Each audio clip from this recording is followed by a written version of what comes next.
Welcome to Not Milk Never Milk. Subscribe if you're lactose intolerant.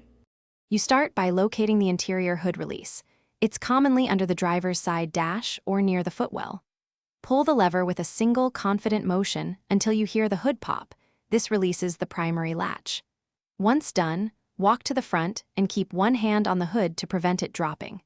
Make sure to inspect for a secondary safety latch at the grille center or slightly off to one side before lifting the hood fully. Next, locate the secondary safety latch. It's a small lever or tab under the hood edge that prevents accidental opening. Use a flashlight to confirm its direction, push or lift according to design, so you avoid pinching fingers. Once you actuate the latch, raise the hood slowly and engage the prop rod or gas struts. If the latch resists, press down gently on the hood while operating the lever. That realigns components and reduces tension, allowing the latch to release. If the interior cable has snapped or the latch is frozen, gain access through the grille or by removing the inner wheel well liner to reach the hood cable end. Carefully use long nose pliers or a zip tie loop to pull the release hook.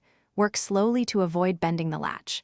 Once the hood opens, inspect and replace the damaged cable or seized latch. If you can't reach it safely or feel uncertain, stop and call a professional locksmith or towing service to prevent further damage.